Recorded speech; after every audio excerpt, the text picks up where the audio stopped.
Hola, buenas noches. ¿Qué tal? Gracias a todos por participar. Es un gusto recibirlos en este webinar en el que va a exponer Inés Capdevila. Bueno, veo particularmente al doctor Félix Peña, le agradezco el tiempo y la participación. Veo queridos colegas de la universidad y colegas invitados. Es un gusto tenerlo con nosotros en esta oportunidad. Yo quisiera presentar a Inés, agradecerle, por supuesto, su disposición y su interés por participar como expositora en esta actividad extracurricular que organizamos desde la maestría en Economía y Negocios con Asia, el Pacífico e India. Inés es magíster en gestión de medios digitales por el ICE Business School de San Pablo, Brasil, magíster en Relaciones Internacionales y Economía por la Facultad Latinoamericana de Ciencias Sociales, Flaxo, Buenos Aires, y magíster en Periodismo Internacional en la Escuela de Periodismo de la Universidad de Missouri, Columbia, en los Estados Unidos. Además es licenciada en Periodismo por la Universidad de Ciencias Empresariales y Sociales, UCES, en Buenos Aires. Inés comenzó a trabajar en el diario La Nación en 1997. En este medio, desde 2012, se desempeña como editora jefa de la sección El Mundo y desde 2015 como secretaria de redacción a cargo de los contenidos multiplataforma de varias secciones y columnista internacional. Asimismo, se desempeña como columnista internacional en el canal de noticias La Nación Más.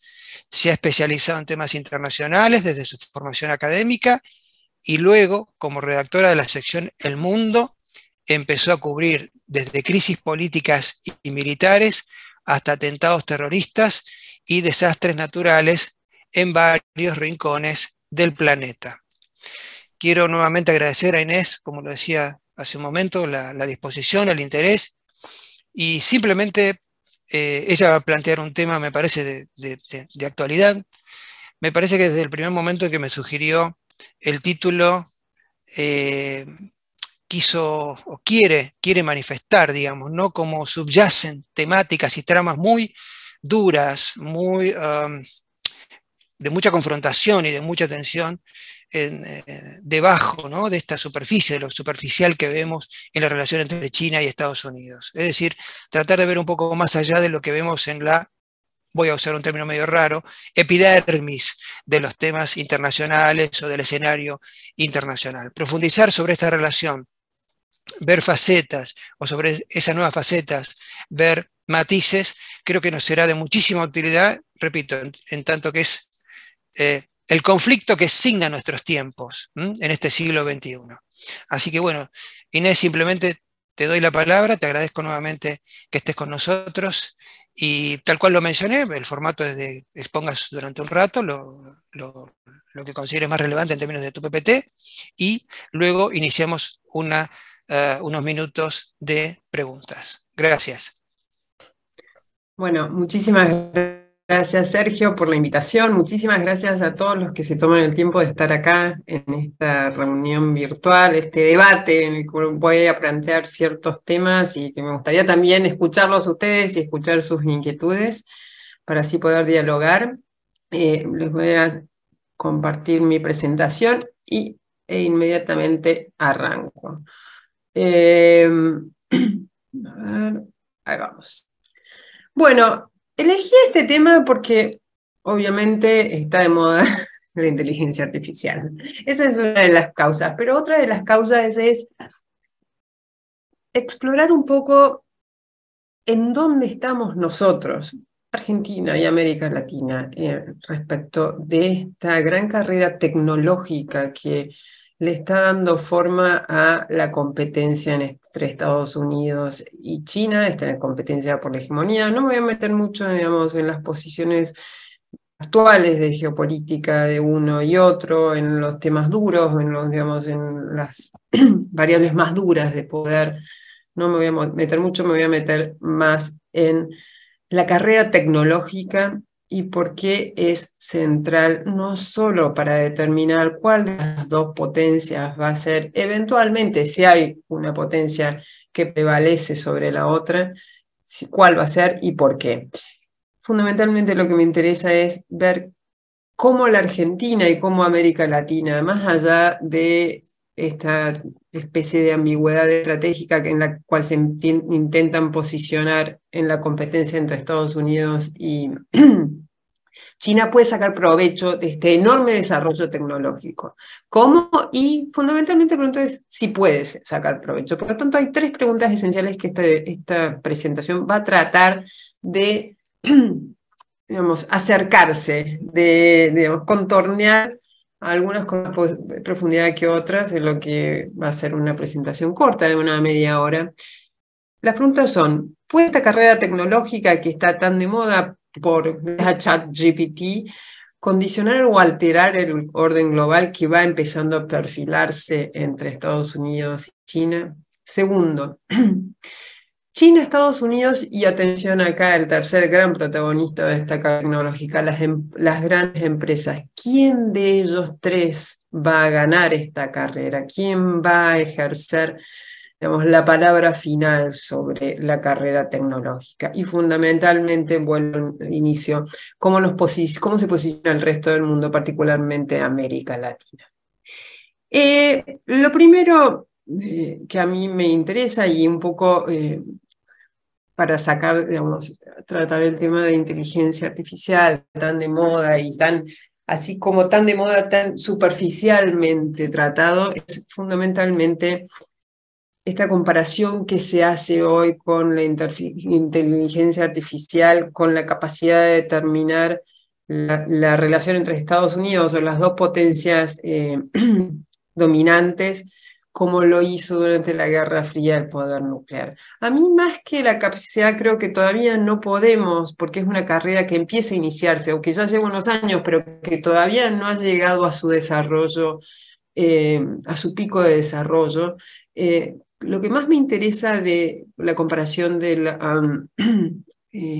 poder nuclear con el poder nuclear es más bien cómo la inteligencia artificial en la geopolítica, en la relación entre los países, tiene el mismo fenómeno de doble uso que tuvo el poder nuclear. El poder nuclear tiene el uso de la disuasión nuclear, la disuasión digamos, la destrucción mutua asegurada, pero por el otro lado tiene un montón de usos beneficiosos para digamos, la salud humana, fundamentalmente la salud humana, o para la energía. Entonces, ese doble uso también lo vemos en la inteligencia artificial. Yo traté de esbozar algunos escenarios, tal vez el más... hay dos que a mí me llaman la atención, que son particularmente elocuentes. El de la guerra. Hoy en Ucrania se están usando inteligencia artificial para definir cuáles pueden ser los escenarios más probables de las batallas, por ejemplo, de la contraofensiva que lanzó hace 3 semanas el presidente Zelensky. Ese sería probablemente un uso beneficioso. Ahora, el otro uso, que es bastante interesante y bastante atemorizante, es, escuchaba a un experto en ChatGPT 4. Nosotros solo estamos llegando al 3 recién. El 4, que está en desarrollo y que todavía, digamos, para nosotros no es alcanzable o de acceso, que ChatGPT 4 fue capaz de sintetizar la construcción de un arma química. Entonces, esos escenarios grafican muy bien cómo inteligencia artificial puede ser usado para uno u otro lado en uno de los fenómenos o digamos, de las variables que más determinan la geopolítica. Hay otro que a mí me interesa muchísimo, que es las realidades políticas, cómo la inteligencia artificial puede dar forma o moldear las realidades políticas internas que a su vez determinan la relación de los países con sus vecinos o con sus adversarios o con sus socios. Por un lado puede reforzar el control social, eso lo vemos mucho en China, digamos, el reconocimiento facial es pura y dura inteligencia artificial. La desinformación para manipular elecciones, que lo vemos en todos los países de vertiente democrática, también es una forma, digamos, el uso negativo de la inteligencia artificial. Sin embargo, por el otro lado, hay uno que es el desafío y mejora las herramientas de control a gobierno. Por ejemplo, el análisis de los presupuestos, el análisis de los gastos del gobierno pueden ser mucho maximizados y eficientizados como no nos imaginábamos hasta ahora. Entonces ahí tenemos nuevamente este movimiento y esta dualidad de la inteligencia artificial. Y otro que no está todo dicho aún, es, por un lado, le da muchísimas más herramientas más eficientes y más profundas de participación social a los grupos sociales, a las organizaciones. Por lo tanto, hace que, digamos, la participación democrática sea más rica, pero lo que decíamos al principio, lo que decía al principio, empodera como ningún otro fenómeno logró empoderar a los grandes gigantes, particularmente a los grandes gigantes tecnológicos. Que se han transformado en los actores transnacionales centrales. Hoy la inteligencia artificial es más que nada una aventura de actores privados. Los gobiernos, en China sí, el gobierno probablemente sea el mayor motor del research de la inteligencia artificial, pero en Estados Unidos son netamente los actores transnacionales. Eso, digamos, son un poco digamos, los beneficios y los déficits que podría generar la inteligencia artificial, tanto a nivel de la relación entre los países como las realidades internas que afectan esas relaciones. Me gustaría ir, y acá es donde yo trato de hacer el desvío y tratar de salir, e intento, espero que sea con éxito, salir del obvio. Hablábamos de 3 actores que están evolucionados como ningún otro actor en la inteligencia artificial, que son Estados Unidos, China y las grandes empresas tecnológicas transnacionales. Ahora, ese estado de situación actual tiene un antecedente, tiene una historia que si le hacemos el carbono 14 podemos detectar ciertos patrones que han permitido llegar a donde estamos. Y en esos patrones la geopolítica empezó ya hace mucho a desnudarse y hoy es crítico que cómo esos patrones interactúan con la geopolítica. Básicamente me estoy refiriendo a 3 que a mí me interesan mucho. Cómo democracia y autocracia interactúan para enriquecer o trabar el desarrollo de la inteligencia artificial y de la carrera tecnológica, cómo el desarrollo productivo de un país puede anticiparse y ser un eslabón esencial de la carrera tecnológica y por lo tanto determinar su presente y futuro político, y cómo el desarrollo educativo de un país también le permite o no ser parte de esta carrera. Y todas esas 3 estructuras, después de analizarlas, vamos a llegar a América Latina. Me temo que no con muy buen resultado. La primera estructura es la del desarrollo productivo, y por supuesto voy a usar el país que seguramente ustedes han estudiado muchísimo, que es obviamente Taiwán. ¿Y por qué Taiwán? Porque probablemente hoy sea el país que mejor grafica, que mejor retrata la importancia geopolítica basada en el desarrollo productivo, o que asegura su importancia geopolítica y por lo tanto su paz y su autonomía gracias al desarrollo productivo. Y para eso me gustaría contarle una historia, que es del gran héroe de Taiwán. No es un héroe militar, no es un héroe político, es un héroe corporativo. Es Morris Chang, que es el creador de TSMC, que es la mayor empresa productora de chips del mundo. Chips de bajo desarrollo, pero fundamentalmente chips de los high-end chips, que son básicamente de avanzada. TSMC produce el 92% de los chips de avanzada, que son básicamente los que más pequeños, de 5 nanomilímetros. El restante lo produce Samsung en Corea del Sur. ¿Cómo se llegó a ese lugar? ¿Cómo llegó Taiwán? Un país que hace 40 años era un país pobre, de una inestabilidad política y social bastante marcada. ¿Cómo lo hizo?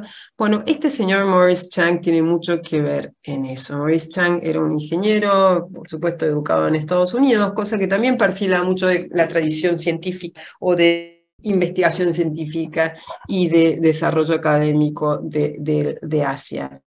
Él dirigió varias empresas tecnológicas en Estados Unidos y en 1987 fue contratado por Taiwán para crear una empresa que produjera chips. Taiwán ya producía chips, pero quiso concentrarse en la producción, porque Taiwán manejaba bien no el proceso de innovación y creación de los chips, porque eso básicamente estaba en manos o de Japón o de Estados Unidos en ese momento, pero sí en la producción, la fabricación de los chips. Entonces lo que hicieron es crear TSMC, una especie, una empresa privada, pero con fondos públicos y también fondos privados. A partir de ahí TSMC empezó a fabricar sus propios chips y los chips de otras empresas. Hoy, en 1987, cuando comenzó TSMC, Taiwán tenía un PBI per cápita de algo así como $5.500 anuales, y hoy es de $45.000 anuales, es prácticamente 8,5 veces más. Es decir, que TSMC, que hoy es este gigante, que no solo hace que el mundo dependa de él, o las grandes compañías dependan de él, sino que también China en su importación de chips de avanzada dependa de él.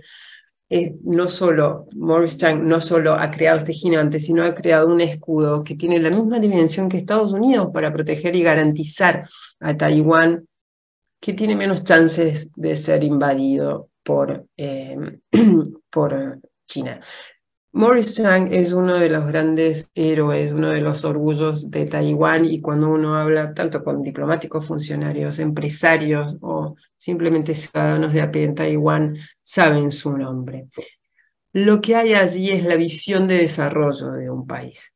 Entonces, la visión de desarrollo de un país, no necesariamente el país central, tiene mucho que ver con su importancia estratégica y su importancia geopolítica, y en esta carrera tecnológica, más precisamente en la carrera de inteligencia artificial, es esencial. ¿Por qué?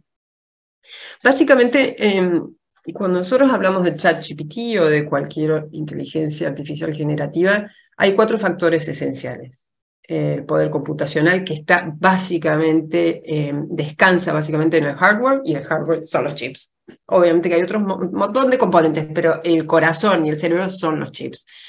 Los recursos humanos, el talento científico, el desarrollo de los algoritmos, que eso está netamente ligado al poder computacional y al talento humano, y algo importantísimo que nosotros tal vez no, acá en Argentina no estamos acostumbrados a pensar en términos de esto, pero una variable esencial es la cantidad y la calidad de los datos que maneja la inteligencia artificial. Todo eso hace posible que exista hoy ChatGPT y otro montón de modelos que por ahí son un poquito más lejanos a nosotros, pero que tienen muchísimo más uso y empleo estratégico para la economía, el desarrollo y la geopolítica global. En esas 4 variables, TSMC es esencial. Por lo tanto, al ser esencial TSMC, también es esencial Taiwán. Y por lo tanto, es una especie de escudo que yo, en mi pobre visión estratégica, creo que tiene el mismo peso que Estados Unidos, que a veces abandona su ambigüedad estratégica respecto de Taiwán para salir a manifestar públicamente su apoyo, y fundamentalmente en caso de una invasión. Esa es la visión de desarrollo que tiene que haber detrás de la carrera tecnológica para cualquier país, Estados Unidos o China, o pequeños países que están en la periferia y buscan su lugar. Pero por supuesto, esto empezó a ocurrir hace 40 años. Todos nosotros en América Latina probablemente ya estemos llegando tarde a este fenómeno. Segunda variable, que es un poco, ya se la había mencionado, universidades y startup, democracia y autocracia. ¿Y por qué los pongo a todos en una misma slide? Porque tienen mucho que ver. Universidades recién mencionaba una de las 4 variables esenciales de la inteligencia artificial, ChatGPT o cualquier otro de los modos, talento. Talento es esencial. Y miremos nosotros hoy los mayores modelos o los modelos más avanzados de inteligencia artificial provienen de Estados Unidos. Pero Estados Unidos, por ejemplo, en ingenieros, solo en ingenieros, China produce algo así como 11 millones, 1.900.000 ingenieros por año. Estados Unidos produce el 10%. ¿Pero qué sucede? Estados Unidos es una democracia, Estados Unidos es una economía de mercado con muy baja regulación, y entonces atrae a los ingenieros chinos, atrae a los científicos chinos y atrae a los matemáticos chinos, atrae a cualquier otra disciplina que esté netamente relacionada a la inteligencia artificial. Y ahí es donde democracia y autocracia, hoy, 2 variables que también empiezan a condicionar, a menos de lo que se declama, las relaciones entre los países, también modifica la carrera tecnológica. El éxodo, por ejemplo, China produce los 4, hay digamos, un sector educativo que se llama STEM, que es Science, Technology, Engineering y Math, que eso, China, solo en esas 4 cosas produce 4 veces más que Estados Unidos.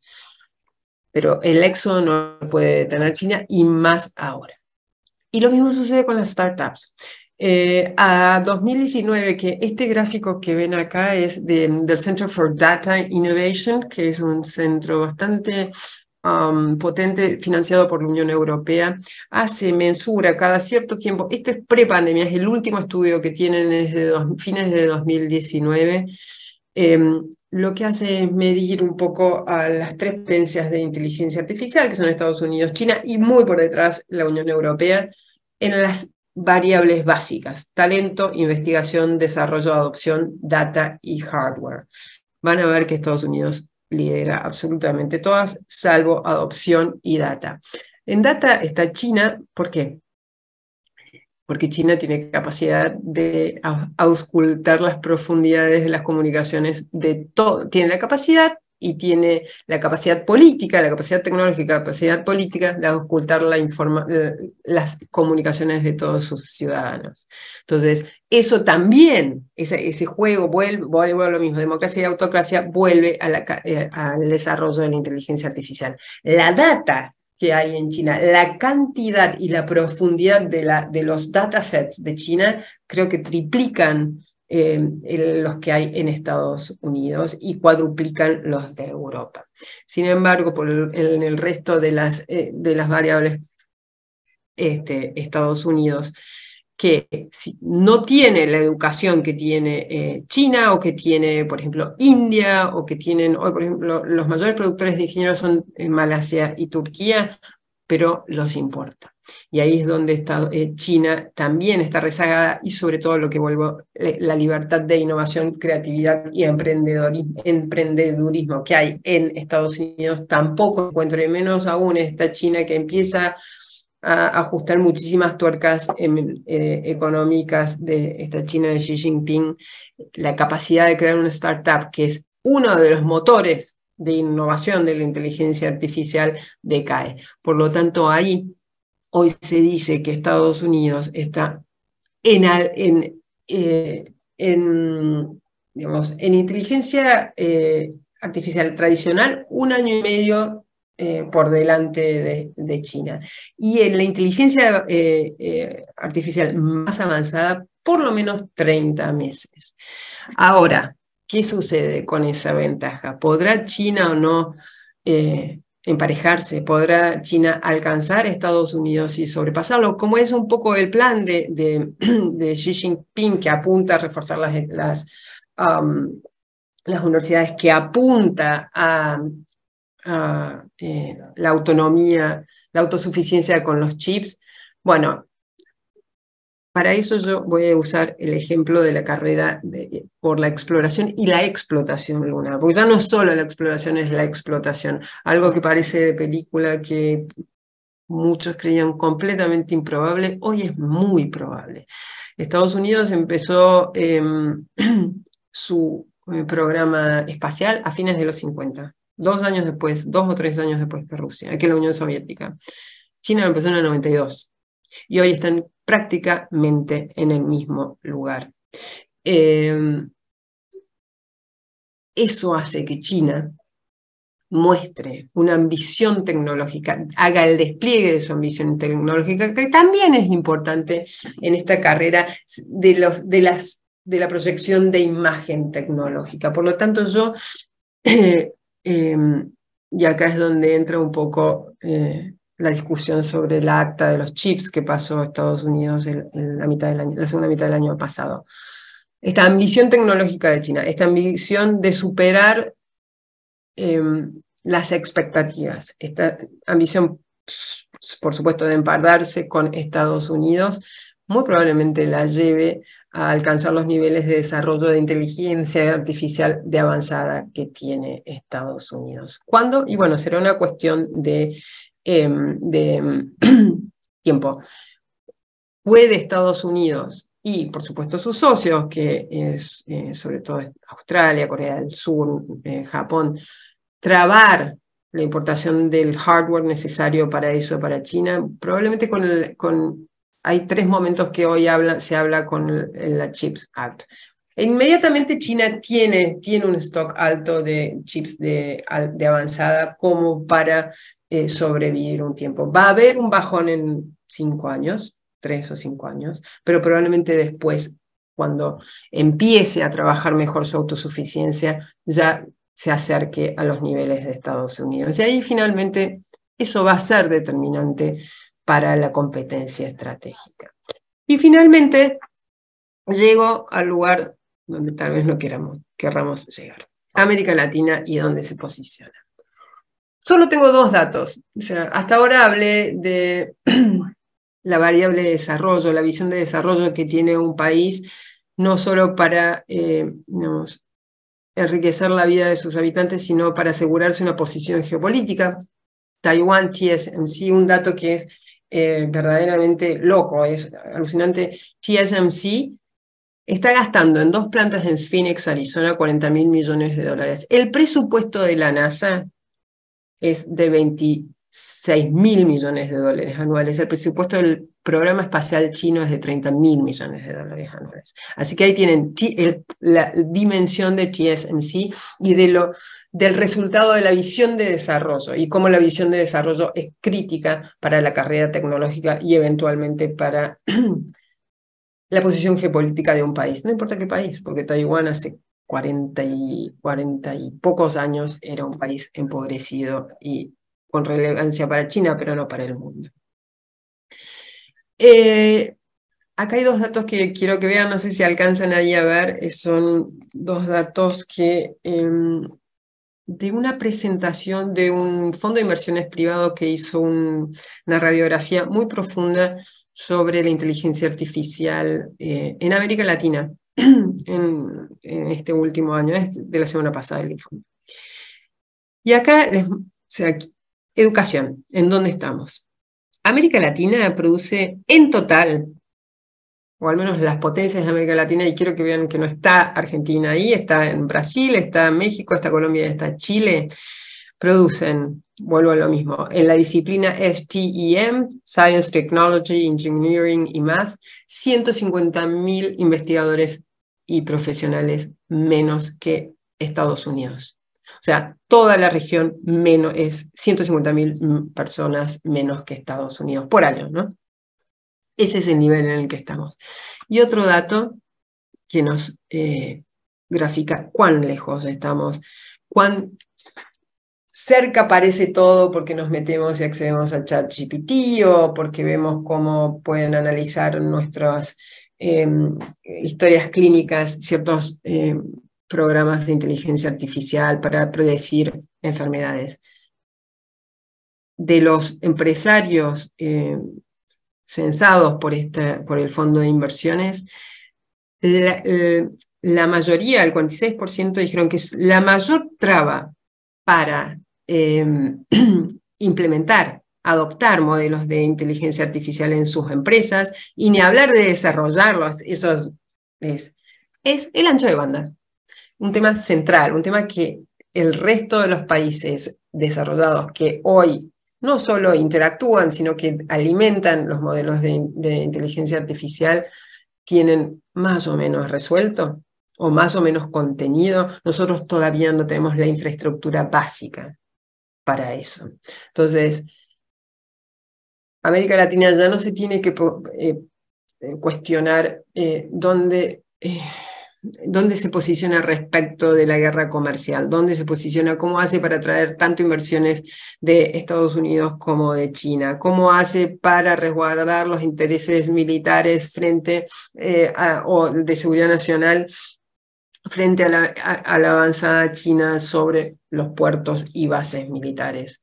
No, América Latina tiene que empezar a pensar lo básico, que es la educación y la infraestructura tecnológica, para ver si de acá a 40, 50 años, como hizo Taiwán hace 40 años, logra que su posición geopolítica, por lo tanto, su importancia para el mundo y fundamentalmente para sí mismo, para cada país y para el bienestar de sus ciudadanos, puede crecer de forma tal de no ir cayéndonos como nos estamos cayendo de la geopolítica global. Bueno, eso intenté hacer un poco el rastreo, digamos, de lo oculto, es decir, qué hay detrás del avance de la carrera tecnológica y cómo nosotros nos posicionamos en eso para resguardar una cierta posición geopolítica que cada vez se desgasta más. Espero que les haya interesado y fundamentalmente espero sus preguntas y comentarios. Excelente, Inés. Muchas gracias. Gracias por la pedagogía, incluso con la que transmitís estas reflexiones. Muchas gracias a ustedes, Sergio. Y bueno, hay muchos temas, seguramente ahora van a comenzar las preguntas o los comentarios. A mí yo me quedo con esto que mencionaste al final, ¿no? Uno siempre se preocupa mucho por la región, el estatus internacional, el posicionamiento relativo, ¿no? Creo que todo esto que mencionaste nos obliga a pensar que es una nueva dimensión de nuestra periferia, ¿no? O sea, la periferia, estos conceptos tradicionales, esas categorías tradicionales de centro-periferia aparecen otra vez, pero bajo un imperativo, digamos, de subdesarrollo tecnológico muy, muy profundo, ¿no? Por carencia de infraestructura, por carencias de compromiso en términos de educación tecnológica, por carencias de inversión, por carencias también de algo que vos dijiste muy interesante sobre China, y esto poco soy autorreferencial porque lo viví mucho, de querer incorporar talentos jóvenes o de enviar a nuestros jóvenes más a estudiar al exterior, a estos grandes centros tecnológicos, estos grandes centros de excelencia, ¿no? Por restricciones financieras o por desinterés, o lamentablemente por cuestiones ideológicas. Que retroalimentan el subdesarrollo en última instancia, porque bueno, sí. nos lleva mucho más hacia atrás que hacia adelante. Pero bueno, yo anoté varias cosas, pero no quiero monopolizar el discurso, simplemente mencionar eso, y Ramiro, daríamos paso evidentemente a preguntas, consultas o inquietudes de los asistentes. Sí, ya tenemos la primera, que es de, bueno, un alumno de nuestra corte, de la corte número 1, Diego Farré, que pregunta cómo es la carrera en el área de computación cuántica e Internet cuántica. Bueno, gracias por la pregunta.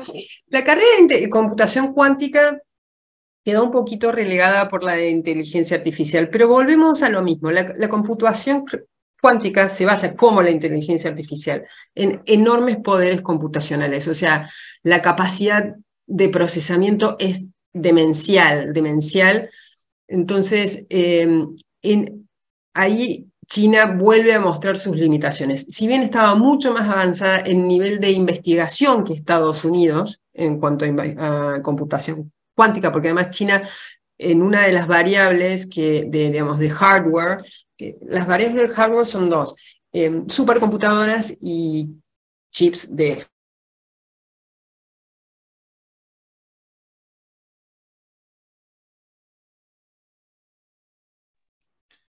Se nos frizó la imagen y la conexión, me parece, Ramiro, ¿no?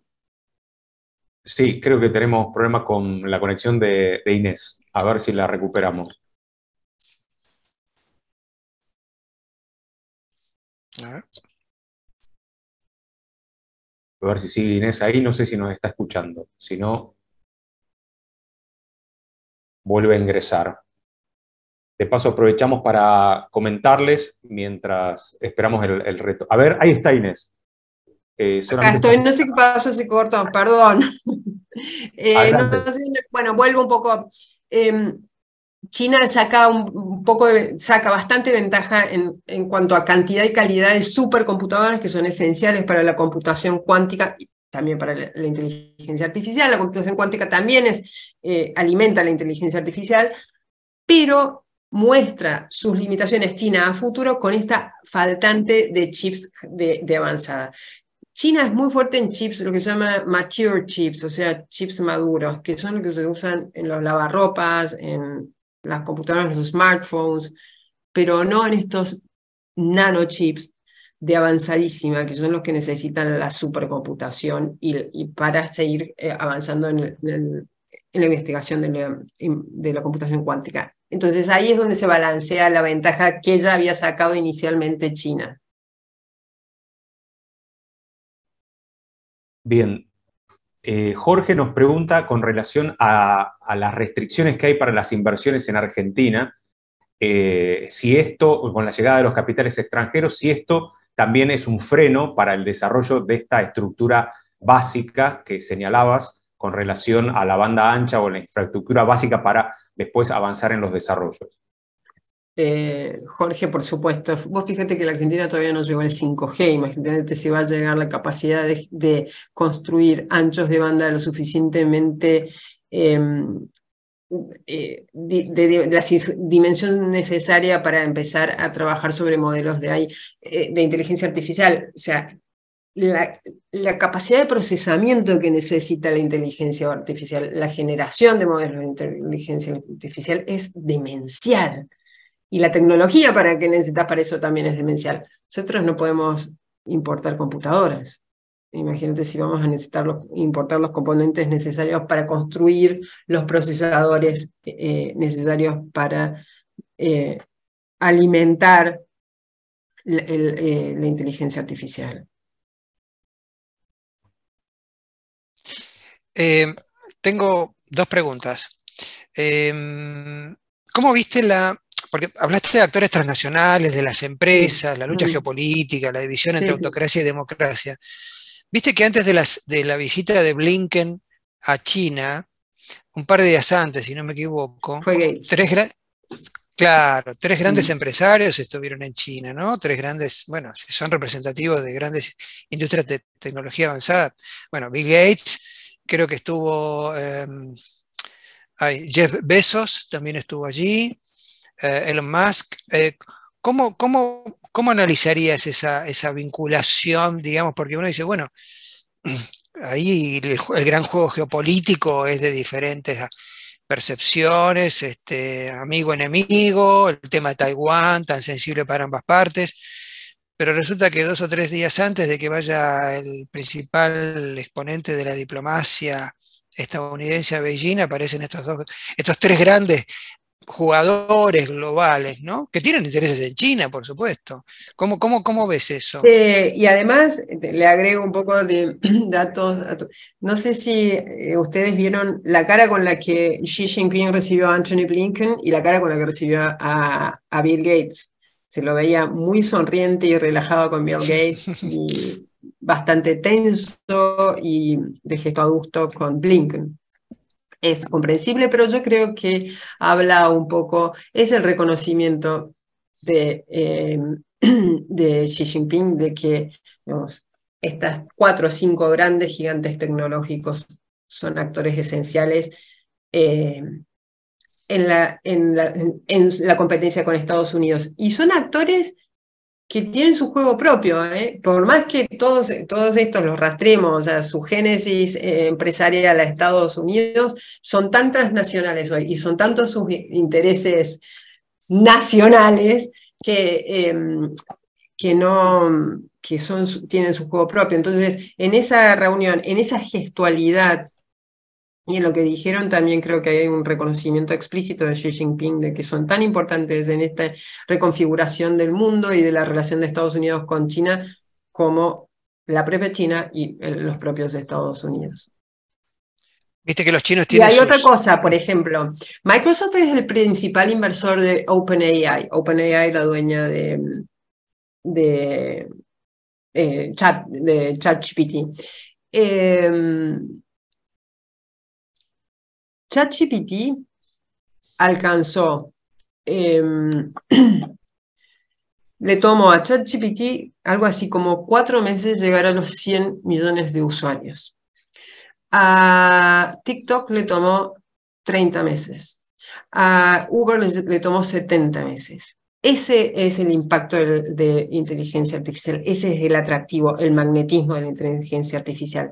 China no es, digamos, sabe perfectamente que ese también es el magnetismo para los ciudadanos. Porque lo que tiene OpenAI, más allá de cualquier otra inteligencia artificial, es que es digamos, la app que todos conocemos. Hay otros modelos de inteligencia artificial, pero todos accedemos. Y en esa, digamos, en esa rutinización del chat en la vida diaria, también hay un enorme componente de influencia. Y Xi Jinping no es ajeno a eso. Yo creo que eso tiene mucho que ver en cómo se relaciona el régimen chino con los contenidos de los chats de inteligencia artificial. Hay algo que los expertos en inteligencia artificial no se cansan, en China no se cansan de repetir, que es que los chats parecidos a ChatGPT, en China que hay varios, no pueden contar hasta 10, porque se tienen que clavar en 7, porque después de 7 viene 8 y 9. En el 89 fue Tiananmen, y el 89 no se puede mencionar. Entonces, por ejemplo, los chats de inteligencia artificial están censurados. Y eso también lo sabe Xi Jinping. Cómo ahí empieza a interactuar la inteligencia artificial, vuelvo a lo mismo, con el control social, con la capacidad de los ciudadanos de usar e incorporar, adoptar la inteligencia artificial para su propio beneficio, para lograr una mayor participación. Todo eso no se le escapa a Xi Jinping. Xi Jinping tiene una mente caprichosa, pero es muy estratégica. Tenemos varias consultas más. Ana Clara Breit señala, felicita por la exposición y también pregunta si en esta carrera tecnológica entre China y Estados Unidos, ¿cómo considera que puede impactar la victoria de uno u otro de estos bloques en América Latina y especialmente en Argentina? En cuanto a victoria de la influencia, ¿no? Sí, no me arriesgaría a diseñar escenarios posibles porque, o sea, a mí lo que me importa, más allá de quién sea el vencedor en esta carrera, y que yo no creo que tengamos un vencedor evidente como lo fue Estados Unidos con la disolución de la Unión Soviética y el final de la Guerra Fría. Yo creo que no va a ser así porque las variables tecnológicas son diferentes a la variable nuclear en el sentido de que son usadas vuelvo a lo mismo, que ChatGPT sea usado por todos los ciudadanos del mundo, por muchos ciudadanos del mundo, le da una dimensión social, política y de probabilidad de impacto sobre la vida diaria que no tenía la potencia nuclear. Entonces es diferente. Creo que no vamos a ver un ganador de esa manera porque también la tecnología digamos, se va multiplicando de forma mucho más rápida que se multiplicó el poder nuclear. O sea, va creciendo. Por ejemplo, la cantidad de información, los datasets que, digamos, los modelos de inteligencia artificial chupan para empezar a procesar, para después transformarse en un chat que puede conversar con vos y contarte cuál es la mejor dieta para tu biotipo, se multiplicó por 74 de 2010 a hoy. De 2010 a hoy, 13 años. No es durante el siglo, eso es solo en 13 años. Entonces, la capacidad de renovación de la tecnología es mucho mayor que la de la energía nuclear, por lo tanto, los escenarios son más inestables e inciertos. Entonces, yo no sé quién va a ganar, sinceramente me parece arriesgadísimo y peligroso decirlo, pero sí creo que América Latina va a ir para atrás, sí, cada vez más para atrás, y su posición geopolítica relativa va a ser cada vez menor, si no empieza a mirar a estas variables esenciales de producción, educación y desarrollo, que son las que se esconden detrás de los discursos de, sí, tenemos que comerciar con todos, necesitamos los dineros de todos, necesitamos estar bien. No, miremos hacia adentro para empezar a construir nuestro lugar geopolítico. Bien, hace algo más de alrededor de 2 meses organizamos un webinar con relación al Triángulo del Litio, Bolivia, Chile y Argentina, y las inversiones de China en la región. Y justamente la siguiente pregunta tiene que ver con eso. Y Camila Ramírez pregunta, ¿cómo podemos relacionar los chips, para los cuales se requiere litio, y especialmente para las baterías, que el litio se produce en Argentina, como mencionábamos? Es decir, ¿cómo podríamos entrar a jugar en el mercado geopolítico teniendo, dice, esta desventaja norte-sur por ser nosotros un país en vías de desarrollo? El litio claramente nos posiciona de una forma relativa diferente en este escenario de carrera tecnológica como uno de los 2 o 3 vectores de decisión de la competencia entre Estados Unidos. Ahora, vuelvo a lo mismo de recién. Si nosotros creemos que el litio es la salvación, vamos a seguir viviendo en una economía extractivista, en donde vamos a depender de los precios de commodities, los precios del litio, los precios del consumo de autos eléctricos en China, que es variable, que es volátil. Entonces, si no hay un desarrollo de infraestructura, de educación, de tecnología interno, el litio no va a ser nuestra salvación geopolítica. Eso por un lado. Y por el otro lado, hay ciertamente, así como hay con los chips, digamos, una carrera, una subcarrera, la subcarrera de los chips, la subcarrera de los minerales críticos. Y ahí sí el litio y otros minerales esenciales para las baterías eléctricas y para la transición energética son fundamentales. Eso sí, ahí vamos a ver una pequeña guerra de prohibiciones y de restricciones comerciales. Ya la estamos viendo. Tenemos varios alumnos y docentes conectados, también los aprovecho para saludarlo a Luciano Scarpanti y a uno de ellos que hace una pregunta, Gabriel, por lo cual te pido, por favor, si podés habilitar tu micrófono para realizarle directamente. Gabriel Balbo, que es profesor de la maestría. Hola Inés, ¿cómo estás? Hola, la verdad que es un gusto escucharte. Muchas gracias.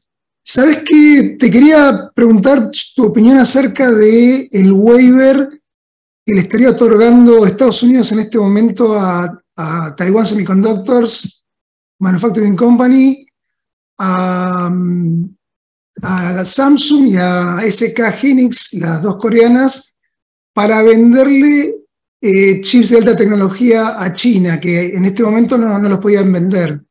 ¿Cómo ves esta situación y qué cuestiones te dispara a propósito? Yo creo que, está muy buena la pregunta, tiene que ver con, o sea, el CHIPS Act del año pasado fue bastante polémico, ¿no? Fue, o sea, si bien es una restricción que se vio inmediatamente destinada a tratar de ralentizar el avance chino con la tecnología, también muchas voces se levantaron a decir, ojo, si nosotros prohibimos y le sacamos a China la capacidad de llegar, de alcanzar a esos chips de avanzada, entonces la autosuficiencia, van a tender a la autosuficiencia, como sucedió con la exploración lunar. Van a acelerar los procesos de producción, investigación e inversión para llegar rápidamente a eso y se va a emparejar la situación. Lo veo dentro de ese contexto y de esa polémica y de esa incertidumbre a cuál va a ser, porque todavía es muy difícil mensurar el impacto del CHIPS Act. Eso por un lado. Y por otro lado también creo que hay una especie de tome y daca constante entre Estados Unidos y China en esta cuestión de subir, en la que sube y baja la tensión bilateral todo el tiempo. Lo hemos visto, los sub y bajas a lo largo del año han sido varios. En este tome y daca para bajar la tensión, yo lo veo fundamental, lo ubico fundamentalmente ahí. Ahora estamos tratando de distender un poco la relación, bueno, el waiver a Taiwán y Corea del Sur. Bien, muchas gracias. Muchas gracias, Inés. Javier Díaz, con relación al tema económico, en el chat se pregunta si prohibir la venta, por ejemplo, o las operaciones de Huawei en Estados Unidos, si estas medidas a largo plazo no terminan perjudicando a la capacidad de venta y de inversión en tecnología y en financiamiento de las empresas de Estados Unidos que luego invierten en desarrollo, si es que China después prohíbe la venta de esa tecnología en su país. Es probable que sí. No es un escenario que les sea indiferente a Estados Unidos y que no tengan conciencia de ese escenario. Es probable que sí. Todas estas medidas parecen claramente medidas inmediatistas, que luego serán reemplazadas por medidas más estructurales. Yo no creo que sean reemplazadas por medidas más estructurales, serán reemplazadas por otras medidas inmediatistas. Pero bueno, claramente estamos ante dos rivales que no saben bien cómo sobrellevar la relación, no saben encaminar la relación, y estas tensiones, estos picos de tensión, sub y baja de tensión que hemos visto a lo largo de este último año, probablemente desde que estalló tanto de la pandemia, ahí en ese sub y baja habrá nuevas restricciones y probablemente desaparecerán estas. Se van midiendo, dentro de la mirada estratégica hay muchísimo inmediatismo, es muy curioso, pero lamentablemente es así. Inés, yo aquí anoté, tenía unas preguntas, yo dejé lugar, por supuesto, a quienes están participando, pero leí hoy unas declaraciones de esta científica, una científica argentina, ¿no? Juan, puede ser de apellido, HWANG. Sí. Tal vez la conoces. Bueno, es muy reconocida, y ella hablaba de que de alguna manera me parece que hay como una especie de pérdida, ¿no? No sé si decir de celeridad o de... un poquito está como el Silicon Valley, está como perdiendo un poquito de dinamismo, de velocidad de innovación, de capacidad de innovación. Vos que seguramente tenés muy buena información y por tus viajes y tus contactos, y como mencionaste de alguna manera ese epicentro, ¿te parece que es así? Ella lo menciona como que, bueno, hay un poco de fuga de cerebro, me parece que también lo vincula con eso. No sé cómo lo ves. Lo veo como parte de un problema psicológico que tiene Estados Unidos con su educación. Porque sin duda hay otros centros de desarrollo avanzadísimos en el mundo que no son Estados Unidos. Pero Estados Unidos siempre se baja el precio con su educación. Tiene un nivel, yo no lo encontraría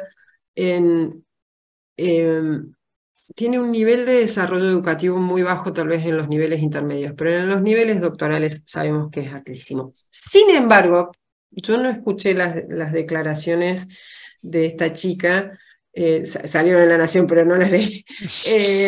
Perdón. Hay sí una crítica académica a este fenómeno de Research and Development que hay de Estados Unidos, que es la falta de fondos para la investigación académica, que está yendo todo a la investigación privada, sobre todo financiada por las grandes empresas tecnológicas, pero no a la investigación académica, que tiene tal vez más neutralidad y probablemente tenga más dinamismo porque no tiene tantos intereses empresariales. Eso sí, pero no sé si es lo que ella mencionó, no tengo idea. Esa crítica existe, no tengo los números de ese fenómeno, lamentablemente no los tengo. No, eran comentarios que ella hacía por estar precisamente ella está en el ecosistema tecnológico de Estados Unidos, entonces percibe eso o Claro. miraba eso, ¿no? Obviamente que comparte el hecho de que en América Latina estamos absolutamente casi, no sé, no decir fuera del mundo, pero Sí. más o menos. No, pero Y, estamos fuera del mundo. Estamos fuera del mundo. Los y números. la otra pregunta es acá ahora, vinculando un poco tu fenomenal expertise en medios y todo, ¿no? Creo que también lo mencionaste. ¿Cómo vincular el tema del el empleo de la inteligencia artificial en la estrategia de los países por construir imagen internacional? Hmm. Calculo que el tema medios ahí aparece, pero bueno, los medios son múltiples. Eso, ¿qué reflexión te merece esta posibilidad? Eso, o cómo incluso lo ves desde el punto de vista de tu trabajo de campo, porque en realidad estás en medio de esta vorágine y de estas intervenciones tecnológicas. Eh, Creo que tiene varias capas la respuesta a tu pregunta. Primero hay una necesidad de, sobre todo en los países de mayor desarrollo, Estados Unidos, China, por supuesto, las empresas transnacionales, la Unión Europea e India probablemente, de proyectar esta imagen porque es parte de la imagen que tanto procuran construir y alimentar a nivel geopolítico, eso seguro. Hay otra capa de la construcción de imágenes y donde ahí sí intervienen los medios, que es la desinformación, Sergio. Y creo que la inteligencia artificial es en eso, y por eso el tema de la regulación de la inteligencia artificial, o una de las razones por las cuales se debate tanto cómo regular la inteligencia artificial, es, está tan caliente en este momento.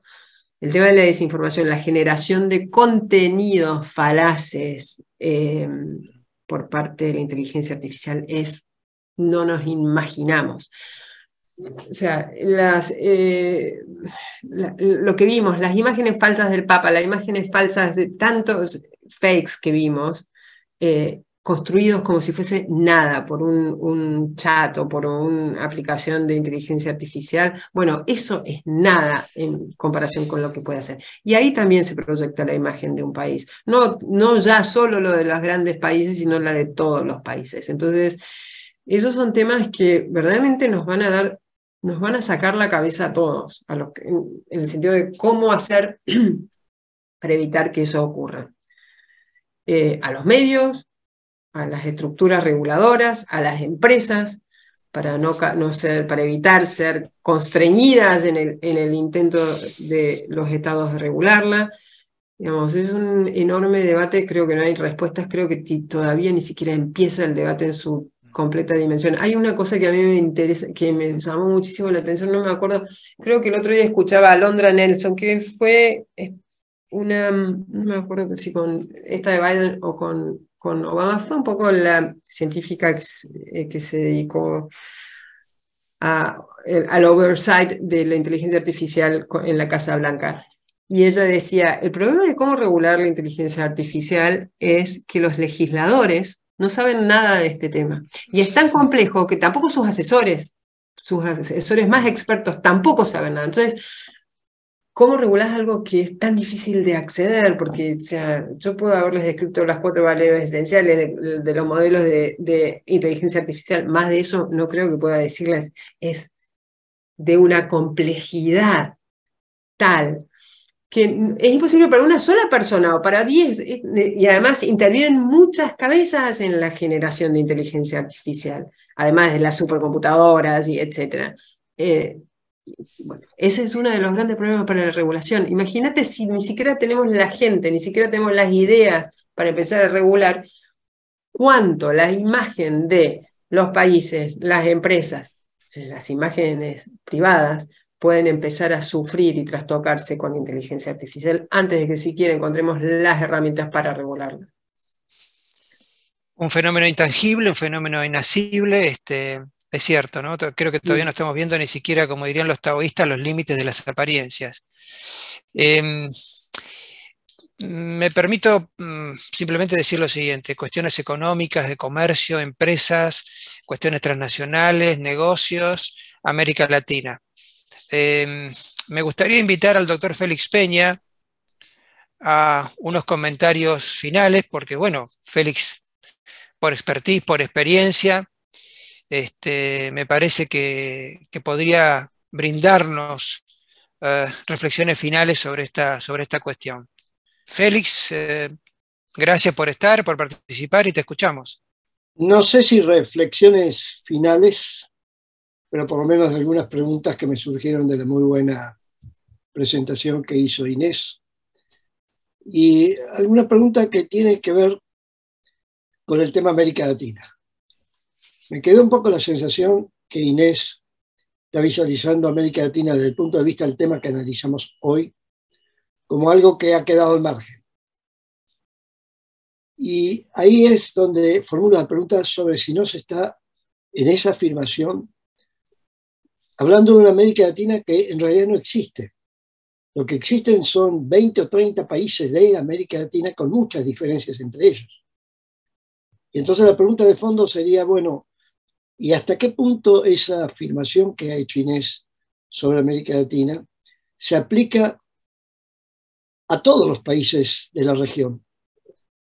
Porque en el fondo el gran tema que hemos estado examinando hoy es, particularmente para aquellos que tenemos un poquito más de años encima, es, pero todo esto que se está hablando ahora no la vimos venir. Es decir, ¿cuántas cosas hay en América Latina que dentro de 10 años diremos no la vimos venir? Pero no en América Latina en su totalidad, sino en algunos países, en algunos lugares de América Latina. Inés, no sé si esto te estimula o no a pensar. Mira, hay algunos países, Félix, tenés razón en que la generalización por ahí no ayuda, pero hay ciertos fenómenos que atraviesan América Latina y que le están dando forma a todos los países. Dentro de ese escenario, hay algunos países que sobresalen por, digamos, la preparación de recursos humanos en el área de ciencia, tecnología, ingeniería, matemática. Chile, por ejemplo. Pero no hay ningún país que sobresalga por la generación de todos los elementos necesarios para la generación tecnológica, la innovación y la creatividad tecnológica. Ni hablar de la producción. No hay ningún país que, digamos, que pueda, donde confluyan todos los factores necesarios, el desarrollo, la producción, el desarrollo de talentos, la capacidad de infraestructura, la infraestructura digital, o sea, básicamente, o sea, ni México ni Brasil, por más que tengan una economía bastante más avanzada que las del resto de la región, tienen ese ecosistema necesario para ser generadores de nuevos modelos de inteligencia artificial o de aportes a esta carrera tecnológica que tanto está definiendo el mundo.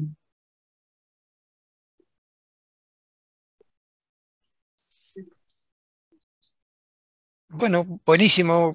Félix, no sé si querés agregar algo o querés intercambiar un poco con Inés esta respuesta. ¿Querés algún comentario? No, me quedaría una segunda duda o inquietud, intriga. Dale. Que es, who is the next? ¿Quién es el próximo? Porque hace 10, 20, 30 años nadie hubiera dicho que China iba a llegar a ser lo que es hoy en términos de creatividad, tecnología y demás. La pregunta es, ¿y no hay países en el Asia particularmente India, Sí. que dentro de 10 años puede no solo competir, sino superar a China y a otros países como competidor global? Sí, claramente India va camino a emular un poco el desarrollo chino, y con la particularidad de que China tiene una tradición de educación científica muy profunda, que antecede incluso a la China. Sin embargo,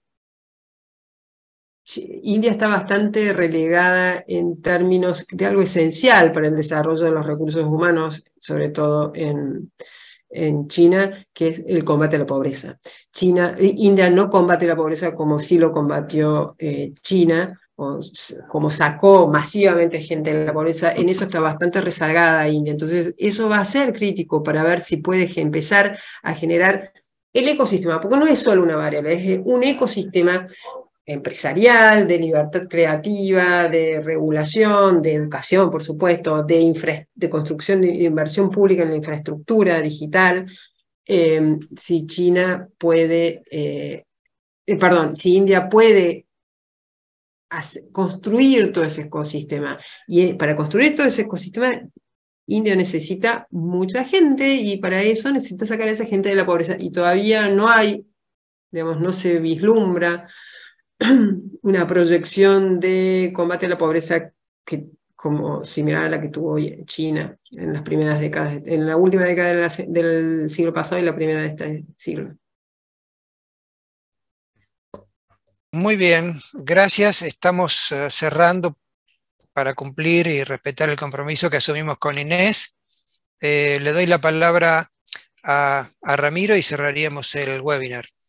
Sí, gracias, Sergio. Brevemente, solamente para mencionar a todos los participantes que se han sumado algunos minutos tarde, que esta charla forma parte del ciclo anual que está organizando la Universidad Nacional de 3 de Febrero, 3 maestrías en forma conjunta, la maestría en Economía y Negocios con Asia, Pacífico e India, también la maestría en Relaciones Comerciales Internacionales y la maestría en Integración Latinoamericana, en lo que se ha dado a llamar, comenzó el mes pasado con la relación entre Mercosur y la Unión Europea, este ciclo de debate sobre la inserción internacional de nuestro país. Sergio, adelante para darle cierre, agradeciendo a todos los participantes por sumarse a esta actividad. Sí, se me ocurre simplemente, de acuerdo a lo que nos ha dicho Inés, con tanta profundidad y buscando, digamos, estas variables novedosas, ¿no? Tal cual lo planteó en el título de su presentación, simplemente apelar a la inteligencia natural de nuestros dirigentes, ¿no? De nuestra clase política, de nuestros empresarios, de nuestros hombres que hagan, y también un poco juego de palabras con lo que dijo Félix, ¿no? Que esta inteligencia, como a lo mejor se podría decir, haga una mayor intelección o tenga una mayor intelección, intente una mayor intelección, un mayor entendimiento de cuáles son las grandes tendencias a nivel mundial. Y que podamos, por ejemplo, a través de grandes actores, Estados Unidos, la Unión Europea, que también está muy fuertemente comprometida con estos temas, está muy preocupada por cooperar con nosotros y por incrementar nuestras capacidades.